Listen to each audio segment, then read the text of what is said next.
พี่น้องเอ้ยฝนฟ้ากับพวมแจ้งสว่างเห็นแดดพอดีมื้อนี้2-3 มื้อฝนตกดินพายุเข้าคืนนี้ก็ลมเบิ่นพี่น้องเอ้ยมื้อนี้ก็แดดดีก็เลยได้ลงมายามถามข่าวกันทั้งพี่กราบทักทายสบายดีเด้อพ่อแม่พี่น้อง FC ที่น่าฮักเบิดสุคนเนาะบ่ว่าอยู่ไกลพี่น้องเอ้ยอยู่ภายในและก็ต่างประเทศยินดีต้อนรับเข้าสู่ช่องบ่าวผู้วงชาแนลคือเก่าพี่น้องเอ้ยภาพบรรยากาศก็มื้อนี้บ่าวเองก็เดินทาง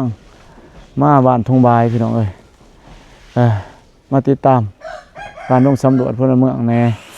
แล้วก็มาแวะยามให้กำลังใจน้องๆแน่มาหาบ่าวเจ็บพี่น้องเอ้ยเฮ็ดใจบุญแล้วก็บ่าวคนจริงใจได้ยินข่าวว่าเพิ่นได้สร้างแดงบ่มาสานต่อสืบต่อเฮ็ดเรือนหนองหานสิเป็นจังไดก็พาพี่พาน้องไปเบิ่งนำกันว่าขั้นตอนไปฮอดไสเด้ก็สิมีแต่สิให้บ่เจ็บแต่ก็น้องหานพาเลาะให้พี่ให้น้องเอาเตะเบิ่งจะได้แค่น้อยไปเบิ่งกันเด้อพี่น้องเอ้ยสร้างเพิ่นก็ปรับเลยพี่น้องเอ้ยสร้างผักแท้เนาะบัดนี้เนาะพี่น้องเนาะนี่ส่วนเรียกว่าจะไหนเรือบ่เรียกว่าจะไหนปฏิแมนเรือเล็กๆน้อยๆพี่น้องเอ้ยนี่ไอแดงก็มาแล้วเห็ดนี่จะถามว่าเพิ่นเป็นจะได้มาจะได้สบายดีสำไรได้เป็นจะได้มาจะได้สบายดีไอแดงเอ้ยสบายดีป่าวงโอ้นี่ชื่อหน้าจำตากันได้นี่พี่น้องเบิ่งถ่ายรูปก่อนเห็นกันพูนพอกันแต่อยู่เฮือนน้องก็เลยเนาะน้องก็เลยแล้วก็ไปขึ้นเฮือนน้องบ้องล่าสุดพี่น้องเอ้ยนี่มาเจอเพิ่นอีกมื้อนี้เพิ่นก็มารับงานต่อเอาได้ยินข่าวว่าเพิ่นมารับงานมาเองก็เลยมาแบเบิ่งบ่แม่นแท้บ่มารับงานแม่นเนาะเห็นแต่ตัวจริงเสียงจริงพี่น้องไอ้แดงอยู่ดีมีแห้งไอ้แดงเอ้ยมาจักมื้อแล้วไอ้แดง2 มื้อนี่แหละโอ้2 มื้อเนาะมาจักคนน่ะพร้อมทีมงานบ่ว่านนี่มา3มื้อนี่มา2มื้อนี้มา2เนาะเมาเราโอ้เพิ่นเมาข้างมาซั่นซะเด้อบ่ได้มามื้อนี้เอ้าไอ้แดงก็เฮ็ดเวียกไปเรื่อยๆไอ้แดงเอ้ยเอ้านี่แหละเพิ่นมา2มื้อเป็นมื้อที่2พี่น้องเอ้ยนี่เพิ่นก็คือว่าผลงานเพิ่นก็คือพี่น้องเลยครับได้เบิ่งได้ชมหั่นแหละเนาะการคลิปนี่เพิ่นมา2มื้อก็ถือว่าปูก็แล้วครึ่งนึงแหละพี่น้องเอ้ยเพราะว่าไม้ตรงบ่มันบ่ครบเพิ่นว่ายังเป็น2 5 2ซื้อเอาก่อนเพิ่นว่านี่พาพี่น้องมาเบิ่งนี่ไม้ตัวนี้นี่บ่พอพี่น้องเอ้ยสิปูก็บ่เป็นนี่บ่พอก็เลยปูอะไรครึ่งนึงเลยก็เฮ็ดแอมเลยมันเฮ็ดแอมเลยโอ้เกี่ยมเพราะว่ายังถามไม้เสื้อระเพิ่นว่าไม้เสื้อระไม้แอมไม้เสื้อระแต่ว่าก็เฮ็ดใส่วงบานประตูใส่วงกบแล้วก็ใส่บานประตูกาเกี่ยมให้เฮ็ดไปนับบ่ให้ถ่าเวลาเพิ่นว่ามันจังไว้นี่แหละคือความตั้งใจเอาใจใส่ของไอ้แดงสร้างแดงที่พี่น้องเคยรู้จักนะเนาะก็ได้รับงานคันบ่สำเร็จก็แม่นบ่เอาเงินตัวนี้คือว่าเป็นอีกหนึ่งเนาะบุคคลที่สุดยอดว่าซั่นซะเพิ่นก็มีหยังก็โอ้ร่วมกันได้พี่น้องเอ้ยต่อรองน้องราคาบ่ว่ากันเรือน้ำมันเด็กน้อยก็ช่วยเหลือกันเพิ่นว่าตัวนี้ก็ถือว่าน้อมรับนับถือเพิ่นไอ้แดงก็ได้มาเบิ่งกัน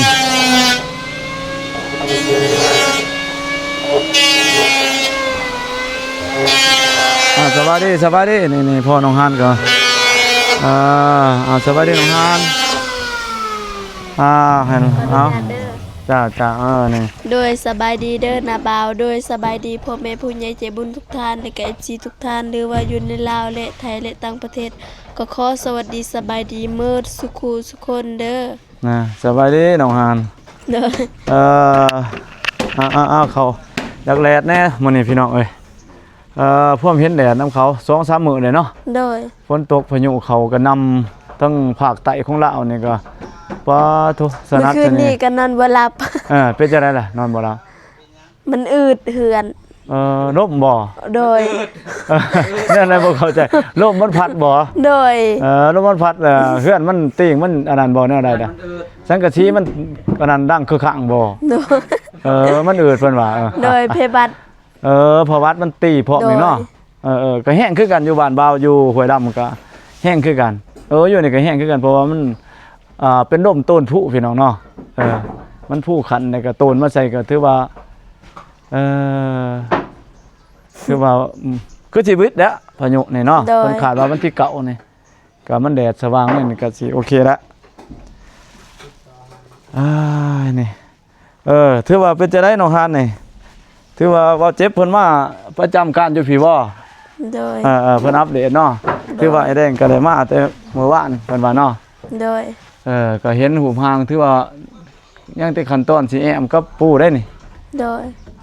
ปู ว่าอยู่ดีมันบ่ครบไม่เสร็จยังบ่ทันได้ปู ซอกหาแล้วบ่หรือว่าแนวใดเนาะ ซอกขาแต่ว่าเจ้าของไม่ไปโรงหมออยู่เซกองบ่ปักเซ ไปซื้อน้ำเพิ่นบ่เพิ่นว่ามีบ่ มีลูกชายถ้า เพิ่นสิขายให้บ่แนวใดล่ะถามได้บ่ ขายแต่ว่าบ่ฮู้ราคา ราคายังบ่ทันรู้ โดยเพราะว่า อยู่ใช้อยู่บ้านเฮานี่บ่หรืออยู่ โดย อยู่ตลาด อยู่บ้านเฮา เอาใกล้ๆนี่แหละมันจังไปเขามาส่งเทือนบ่เลยแนวใดงานไม่งานคันซื้อน้ำเขาก็เขาสิส่งเทือนหรือว่าเฮาไปเอาเองบ่แนวใด เอาเอง ไปเอาเองเอาคือได้ยินว่าไอ้แดงเอามาตัวใดได้เป็นใหม่ตัวใดไอ้แดง ไม่ลูกตั้ง โอ้ตัวนี้ดิติ จ้า โอ้นี่ไม่ถูกตั้งนี่แม่นช่างน้ำไอ้แดงนี่จักโตไอ้แดงนี่ตัวนี้ 48ต้น 48โตพี่น้องเอ้ยที่ว่าไอ้แดงก็ได้ขนมาส่งเนาะ แม่น ฮอดพี่เรื่อยเพิ่นว่าแล้วราคมราคาก็เว้ากันต่อรองกันตัวนี้บ่ยากเพิ่นว่าแล้วก็เพิ่นก็มาเฮ็ดพร้อมอีกพี่น้องเอ้ยนี่ก็ถือว่างามแล้วพี่น้องเอ้ยมีแต่อันตอนแอมบ่นี่มันก็ส่งต่างคงแบบเพื่อนน้องก็เลยก็ส่งต่างเนาะไอ้แดงเนาะ แม่น ตัวนี้เขาส่งเอิ้นส่งหยังนี่ไอ้แดง ส่งลังกุ๊บ ดังกรุ๊ปบ่ แม่น พี่น้องเอ้ย ส่ง นี่ น้องก็เด้ยส่งโมเดิร์น โม บ่ เดิร์นโมเดิร์น น้องก็เลยตัวนี้มันจะคือกับน้องบองบ่ ตัวนี้บ่ แม่น เนาะ อย่าคือกับน้องบอง โหมดต่างกัน ต่างเล็กน้อยเนาะ แม่น นี่พี่น้องเอ้ยเพิ่นว่าจะคล้ายๆคือกับน้องบองแต่ว่าต่างเล็กน้อยแต่ว่าส่วนน้องก็เลยแล้วก็น้องซาดินี่แล้วก็น้องเดิมเนาะ โดย เป็นทรงโมเดิร์นตัวนั้น ตัวได้เฮ็ดยากเฮ็ดง่ายกว่ากันไอ้แดงเอาเบิ่งให้ความยากความง่าย ส่งแบบนี้แหละจะยากจักหน้อย ยากกว่าบ่ โดย ก็เป็นราคาก็ต้องได้เพิ่มขึ้นจักหน่อยบ่ แม่น เพราะว่าเฮาต้องใช้เวลาเนาะ มันบ่คือโมเดิร์นเฮาบ่ได้ลบเด้ ตัวมันสิ มาแล้วก็มันไปตรวจไปเลยอันนี้ยังได้ลบอันนั้นอีก อันนี้เฮาเกาะส่งนี่ก็เวลาเฮาตัดยังมันยากกันนะ จ้ะ ก็เฮ็ดอย่างสู้อยู่ดอกบางถ้าว่าส่งมันบ่มีมองเกาะมองหยังมันก็ง่าย ตัวนี้มันก็เนาะขั้นตอนมันสิยากกว่าซะตัวนั้นมันสิมุ่งเต็งไปเรื่อยเนาะ แม่น สุดเลยแต่บ่ได้เอ้าเดี๋ยวแต่ผู้มักหรอกพี่น้องเอ้ยแบบไรก็งามคนเอาแบบมักแบบนี้ก็บ่งามแบบนี้มักโมเดิร์นก็บ่งามโมเดิร์นเนาะ แม่น แต่ว่าต้องก็ขึ้นคงขึ้นกับผู้มักนั่นแหละพี่น้องเอ้ย โดย ตัวใดก็ถือว่าอยู่ได้คือกันพี่น้องเอ้ยอย่างต้องเจ้าความงามคือว่าใช้เวลาเท่าไหร่ล่ะนี่แต่เริ่มต้นสตาร์ทนี่บ่น้องฮานเจอบ่ใช้เวลาเลยบ่เดือนหนึงเลยบ่ฮอดบ่เดือนหนึงแต่เดือน11นี่บ่ แต่ย่อขึ้น เริ่มแต่ย่อง่ายๆว่าเริ่มแต่ย่อ มือเฮ็ด เดือน10บ่ นี่เดือน11 เดือนหนึงเลยซะ เดือน 1 เดือนเลยพี่น้องเอ้ยถือว่าก็โซนหนึงกับพายุนำเนาะ โดย พักเป็นทิศผู้ใดเป็นทิศหนึงทิศปลายแล้วก็มาพักอีกบางกีเนาะ โดย หยุดเป็นช่วงพี่น้องเอ้ยเอ้าก็สืบต่อไปเรื่อยๆก็ไอ้แรงมาเฮ็ดนี่คาดว่าสิบ่ล้นเนาะคือสิบ่ฮอดท้ายเดือนเนาะน้อยแน่เนาะ จะ ขาดว่าสิแล้วเป็นไงก็ดีใจแล้วบัดนี้ดีใจนำเด้อสิได้เฮือนอยู่แล้วบัดนี้ โดย ไปใช้บ่ได้คือเห็นแต่2คนนี่ อัน ไป รับจ้างรับจ้าง เอ้ยน้องฮาดไปรับจ้างบ่ โดย ถ้าแม่ก็ไปบ่ คันแม่เจ็บบ่สบายหันอยู่เฮือน เพิ่นบ่สบายบ่ โดย เออ เจ็บตลอดแม่นี่ เป็นจังได๋ช่วงนี้คือว่าสิได้เฮือนใหม่คือสิเจ็บไปเลยอยู่ เจ็บ เจ็บยังไง ทรง ตั้งทรงรุดบ่ โดยบ่แม่นลื่น ตั้งทรงขึ้นว่าซั่นซะเนาะ โดย มีแต่เป็นได้เลยบ่เพิ่นเป็นตลอดบ่แนวใดนะ โดย อย่าสิเครียดได้ติ ตากแดดตากฝนบ่ได้ บ่ให้เพิ่นเครียดหลายเพราะว่ามันเกิดจากสภาวะความเครียดความอันนั้นเด้เลือดขุ่นได้คืออันตัวนี้เครียดไล่ก็อยากขึ้นอีก เลือดขึ้นให้กินน้ำแหน่จักหน่อยให้กินน้ำหลายๆแหน่พวกนี้ก็เฮ็ดบ่ให้มีภาวะความเครียดหลายพวกนี้พักผ่อนในหั่นแหละมันก็เกิดจากหลายปัจจัยเนาะ โด เรื่อง ย พยาธิเนี่ยมันก็ทางกายอ่อนลงก็ถือว่าดูแลมีแต่นั่นแหละติดตามต่อไปนี่คือสิบ่โดนแล้วนี่ส่วนตัวนี้เด้ตัวนี้คันได้บ่ตัวนี้นี่คนสิเฮ็ดคันได้อยู่นี่บ่ได้แนวไหนลูกพี่น้องเอ้ยนี่เพิ่นว่าสิเฮ็ดคันได้มาจังซี่ได้นี่นี่คันได้ขึ้นเบิ่งนี้พี่น้องเอ้ยนี่เบิ่งน้องหานอยู่กันนี่ส่วนตัวอื่นเด้ไม่แป้นเด้พ่อบ่ไม่แป้นเฮา เป็นปู ไม่แป้นปูแม่น เป็นปูคือสิพ่อ เพิ่นได้ตกเท่าไหร่เป็นปูครึ่งหนึงตัวนี้ได้จักแผ่นนี่ครึ่งหนึงนี่ห้องหนึงบ่ได้บ่10ปลายแผ่น 30แผ่น15แผ่นตัวห้องเนาะ 38 มันก็ยังเหลืออีก30 40พุ่นแหละยังอีกประมาณ30ปลาย50นี่แหละพี่น้องเอ้ย โดย ถือว่าครบไม่แป้นนี่แหละนี่เพิ่นบ่ทันได้กบหรอกนี่ ยัง กบผู้ใดล่ะเป็นผู้กบให้บัดนี้ ปูก็มันมาหา อ๋อบ่แม่นที่ไม้แดงกบติ คือที่ไม่แดงอะไร โอ้แต่ว่าคาเวียก โอ้ผู้นั้นบ่ อ้าวพี่น้องเอ้ยเพิ่นยังบ่ได้มาแต่ว่าก็คือว่าเพิ่นก็เฮ็ดไว้อยู่เนาะ โดย ซ้ำนี่30แผ่นนี่2มื้อแล้วบ่มื้อเดียวหรือ2มื้อซ้ำนะ แล้ว ประมาณ2มื้อเพิ่นว่าเฮ็ดแล้วนี่ไม่แปะอันเพิ่นก็จะแม่นใหม่อีหยังแหละนี่สำหรับปีใหม่ไม่ปนกันนึกก็ถึกจะแม่นอีหยังแม่นบ่ก็บ่อยากไล่มาตรฐานปานใดพี่น้องเอ้ยใหม่นี่ก็สิมีความหนานี่ก็สิบ่หุ่นเดียวเท่านั้นเด้เพียงหุ่นหา2หุ่นก็มีเวลา บางปัว ตัวบางตัวหนาได้นี่ นา เวลาปูมันสิบ่เป็นขื่นบ่ล่ะบัดนี้ ลาปูบ่ แม่นมันตัวหนาตัวบางนี่แดงมันสิปรับแนวใด สิเบิ่งก่อนมันสิหมดบ่อยู่หั่น นั่ง แล้วก็ว่านนี่ จ้า ก็สิพ่ออยู่ดอก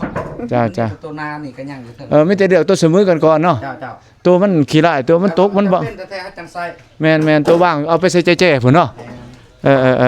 นี่แหละคือไม่เชื่อละนี่ไอ้แดงว่าชัดเจนตับนี่ถือว่าสิพ่ออายุเพิ่นว่าก็ถือว่าสมควรเด้ โดย เพราะว่าได้คันแอมแต่นอกเลยก็สิบ่เบิดปานนั้นเนาะไอ้แดงเนาะ แม่นกันว่าแอม สิมาคันเฮ็ด2ห้องอีกแม่นบ่ วันนี้เฮาได้คันห้องอีกเด้ มันสิเป็นเบิดตัวคันห้อง เพื่อนน้องก็เด้ย25 เจ้าหาเพิ่นว่าน้องก็ได้ เพื่อนน้องก็เด้ย25ตับพอดีเป๊ะเลย เจ้าหาตับ ตัวนี้เพื่อนเราใหญ่จักหน้อยนี่กับประมาณนั้น27ตับ เจ้าเจ็ดตับน้องเพิ่นได้เพื่อไว้นี่แหละพี่น้อง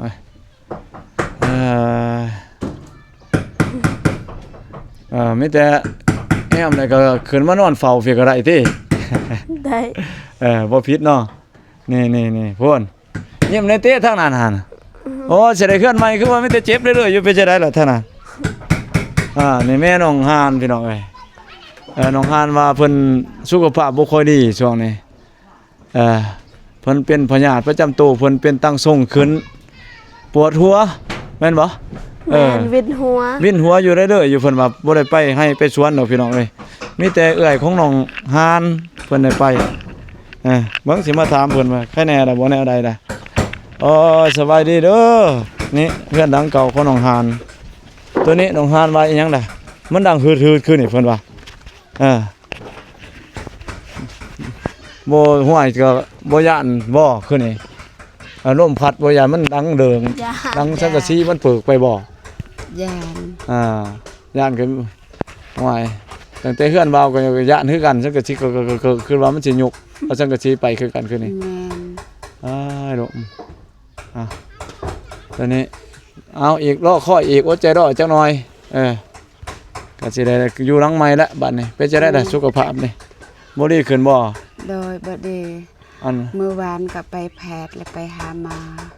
ไปแพทย์ไปหาหมอ บ่ ก่อน เลี้ยงพาไป เป็นจังได๋ล่ะเขาปวดเขาหยังเขาว่าจังไดล่ะ ทั้งส่ง ก็ คืน ตั้ง2คืน มีแต่พญาติเดียวบ่ตั้งทรงหั่นบ่ ถึง2กระเพาะนำ อ๋อกระเพาะเขายันเฮากินอาหารบ่เป็นเวลาบ่จักกินข้าวแบบเฮากิน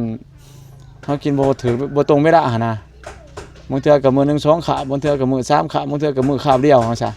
บ่มีเครื่องกินเวลาเฮามันบ่มีสิอดเลยบ่อยากกินข้าวอีหยัง อ๋อ คันมีของกินไข่แต่ว่า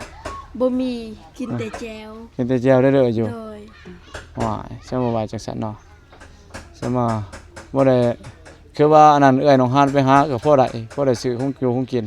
โดยซื้อยา ว่า ขึ้นไปหาก็ไปมีแต่ไปห้องมาพาไปห้องมา อ่า ลูก2คนนี่ไปรับจ้าง ไปรับจ้างหาบ้าน โดย ก็พอได้อยู่ติก็พอได้เด้เนาะแม่นบ่ โดย ว้ายเสียใจได้แล้วนี่ใครนะอยู่หรอกโซนนี้ก็กาแฟเขาก็จ้างเลยคือว่าโลนึง 3,000 พุ่น โดย 3,000ก็หลายร้อยโลก็ได้300,000ต่อมื้อล่ะก็สิได้อยู่หรอกเหรอ บ่ฮอดอัน ร้อยโลบ่มันบ่เป็นบ่หลายก็2คนบ่ได้บ่ร้อยโลไป2คนบ่ 2 ผู้น้อยบ่ เอ้ย เอื้อยกับเอื้อยน้องหานกับน้องบ่ได้กับผู้ใด กับ อีจันทร์ จันกับ หาง หาง โอ้เอื้อยจะเบิด2บ่ โดย โดย 2คนสิบ่ได้บ่สอบหนึง2สอบผู้ละสอบหนึงก็40ปลายโล90โลเนาะ ได้ ประมาณ8 90โลพี่น้องเอ้ย200,000ปลายก็พอได้ซื้อบ้านซื้อยาคงอยู่คงกินได้เนาะประคองไปหั่นแหละสู้หั่นแหละเฮ็ดจังไดถ้าการช่วยเหลือเฮานี่แหละช่วยเหลือเฮาเองก่อนแต่ว่าการช่วยเหลือมันก็สิมาฮอดมันก็ช่วยเหลือหลายเล็กๆน้อยๆแหละผู้ใหญ่ใจบุญก็ได้เพิ่นก็อยากช่วยแต่ว่าเฮาก็ได้ช่วยเฮาเองนำหั่นแหละเพิ่นก็บ่ช่วยเฮาตลอดชีวิตเด้เรื่องของนั้นเฮาต้องหาเพิ่งเฮาเองแต่ว่าดีแล้วเพิ่นได้ช่วยได้เฮือนซำนี่เนาะ โดย ดีแล้วดีแล้ว ดีออกดีใจแหละ เอามีแต่อันนั้นแหละมีแต่เบิ่งรักษาสุขภาพหั่นแหละมีแต่ว่าบ่ให้เครียดหลายมีแต่กินน้ำเด้อกินน้ำใส่หลายๆแหน่ โดย ใส่น้ำหลายๆเพราะได้บ่ให้มันเลือดขุ่นเลือดแคนน่ะมีแต่จังซั่นแหละมีแต่ว่ารักษาสุขภาพให้มันได้ขึ้นอยู่เพื่อนฉลองน้ำลูกน้ำหลานหั่นแหละเฮ็ดจังได๋ เจ็บป่วยก็สู้ไปหั่นแหละบ่สู้ก็บ่ละอ้าวถือว่าได้แล้วได้เห็นความใกล้สิสำเร็จแล้วเนาะ โดย หลังนี่ไปใช่ล่ะพ่อเฒ่าใหญ่บ่หลังนี่ ไปรับจ้าง นี่ได้พ่อเฒ่าใหญ่ไปรับจ้างบ่ โดย หอยเพิ่นก็ไปรับจ้างบ่พ่อเฒ่าใหญ่นี่ ไปรับจ้าง ก็บ่รับ จ้าง เออ ดัน หวยด ก็บ่ได้รับ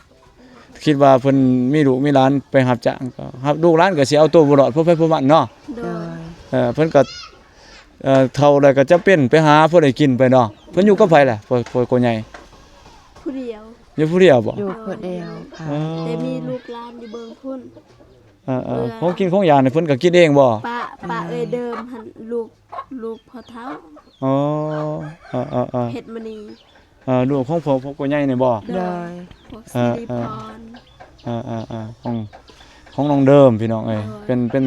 ถือว่าเป็นญาติพี่น้องกันเนาะ โดย โดย กับน้องเดิมพี่น้องเอ้ยเพิ่นก็เฮ็ดจะได้แล้วมันก็บ่คือกันเฒ่ามากันเฮาเริ่มเฮาต้นทุนมันก็บ่คือกันคนเฮาต้นได้สู้ไผก็สู้ไปผู้มีต้นทุนดีแน่ก็ต้นเฒ่าก็บ่ลำบากปานใดเฮาหาต้นยังเฮามีเหือมีแห้งนะ โดย บัดเฮาเข้าแก่ก็พอได้ใส่ตัวเฮาหาไว้มันเหลือแน่ คันเฮาตอนหนุ่มเฮาบ่หาตอนเฒ่าแฮงเฮาสิได้หาเลยอยู่ตลอดเด้ตลอดชีวิตนั่นแหละแต่ว่าเป็นกำลังใจให้หั่นแหละหลักๆเด้อสู้เด้อขอบใจขอบใจหลายๆเฮ้ยพี่สวัสดีเด้อบ่เจ็บเด้อปะทุสมว่าเพิ่มความรอขึ้นได้จักดอกคือว่ามีแวดมีเวิร์ดเว้ยช่วงนี้ จังได๋คือว่าเห็นดินกีฬาช่วงนี้เปิดกีฬาอีกบ่ แม่ คือว่าเพิ่นก็ แต่ว่าตกหอบเป็นกรรมการเด้ เป็นผู้จัดการอันนั้นเนาะ แม่มันผู้จัดการ เออ กีฬา เปิดกีฬาสร้างความสามัคคีหั่นแหละ โดย ใส่แนวอะไรเด้อเปิดกีฬาใส่หมู่บ่อ่อนหมู่บ้าน อ่า บุญบ้านบ่นั่น ตอน น่ะ รับบุญบาท วันที่ ปีนี้ เท่าไหร่ วัน บุ ที่ ญบาท 14บุญบาท บุญบ้านพี่น้องเอ้ยบุญบ้านเบาเจ็บบ้านเบาคือกันนี่แหละเบาก็บ่อยู่ ปีหนึ่ นำ ง บ่เจ็บมีเทื่อนึง ปีละเทื่อปีหนึงเฮ็ดเทื่อหนึงเนาะ เพราะว่า บุญ ทาง ยังคือเอิ้นบ่เจ็บเบาอย่าง บุญ นั้นบ่ เจียหรือว่าบุญเข้าใหม่ บุญ ก็ กิน คล้ายๆก็คือบ้านหนองหานนั่นแหละ ๆ แต่ว่าบ่คือทางศาสนาอื่นนะว่าทางอื่นมันสิมีบุญหลาย แต่ว่าทางนี้ในปีหนึงมีเทื่อนึงบุญนะ ปีละเทื่อเนาะ ปีละเทื่อ บ่คือทั้งลุงทั้งลาวเนาะทั้งพุทธเนาะ แม่ทั้ง สิมีบุญนั่นบุญนี่บุญออกพรรษาบุญช่วงเฮือบุญนี่ยังแหละไปตามฤดูเขาหั่นน่ะ 12 ปีก็ อ่า 12 เดือนก็12ในมีบุญในเฮ็ด12ในมีครบ 12 เลย แต่ว่าทางเฮาก็มีแต่เทื่อเดียว เฮ็ดบ่หลายเพิ่นว่าเฮ็ดแต่ว่าก็มีแต่ว่าเสื้อนพี่เสื้อนน้องหั่นแหละเนาะไปดินไปเที่ยวหนองหานเอ้ยจื้อวันที่24จังสิบอกเสริมเติมเนาะจังสิได้เฮ็ดหยังได้ ทาง บ่ บ่ เจ็บ เจ็บนี่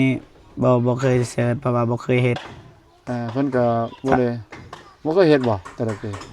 แบบบ่ได้ซื้อซีดบ่ได้ซื้อหยังแบบ อ่า คล้ายๆคือเฮาเว้าความจริงซะเฮาขี้ขาด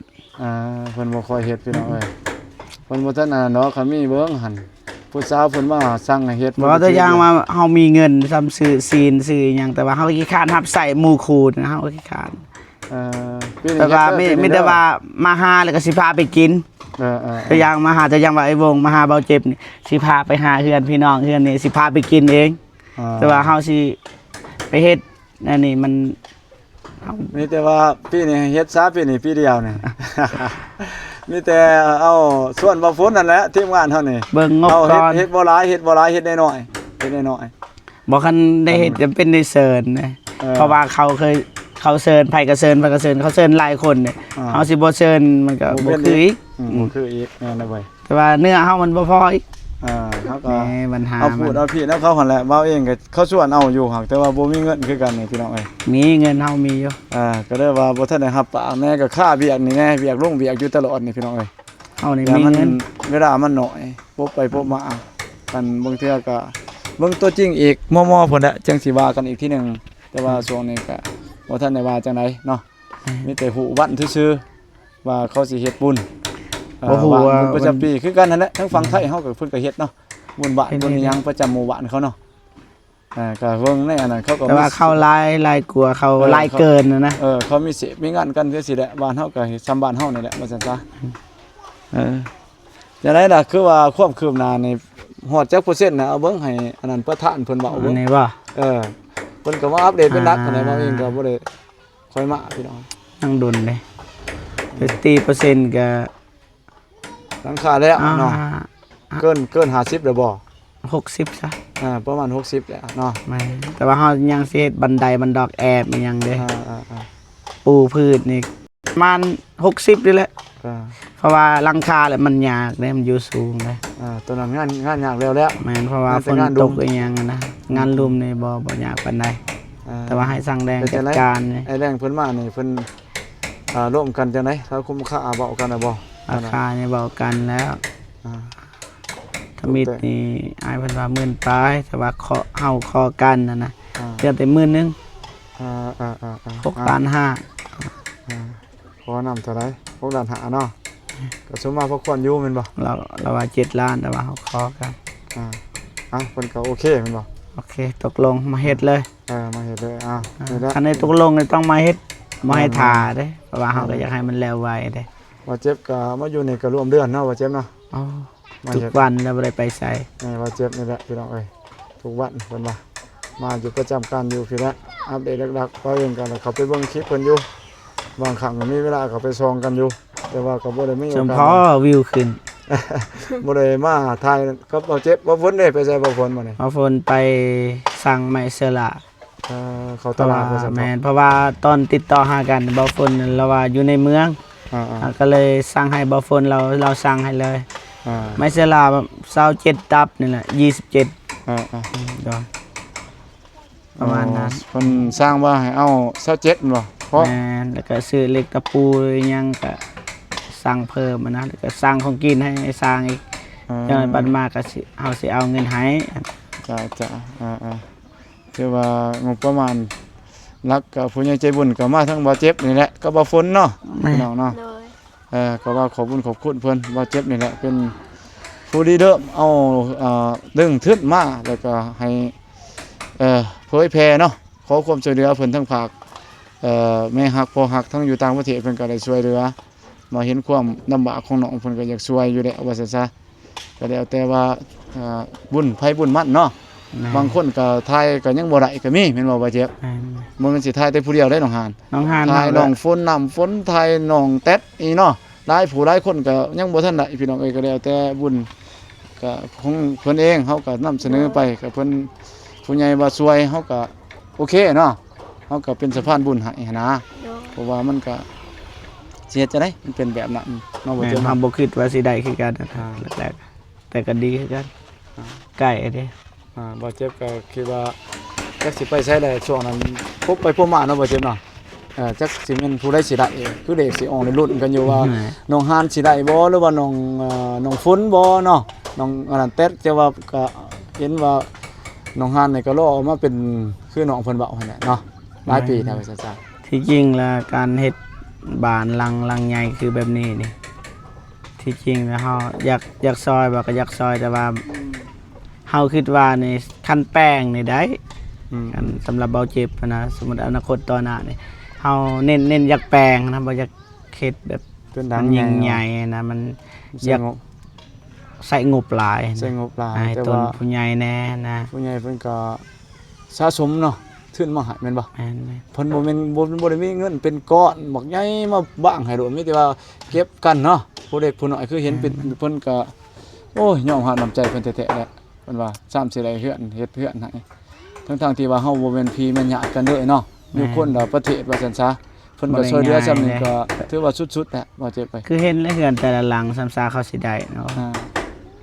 แต่ว่าบางคนก็มีบุญบางคนคือน้องสาลีก็เบิ่งเอาใหญ่เลย อ่า คันเฮ็ดอีกหลายปีน้องสาลีสิได้บางทีบ่ได้สำนั้น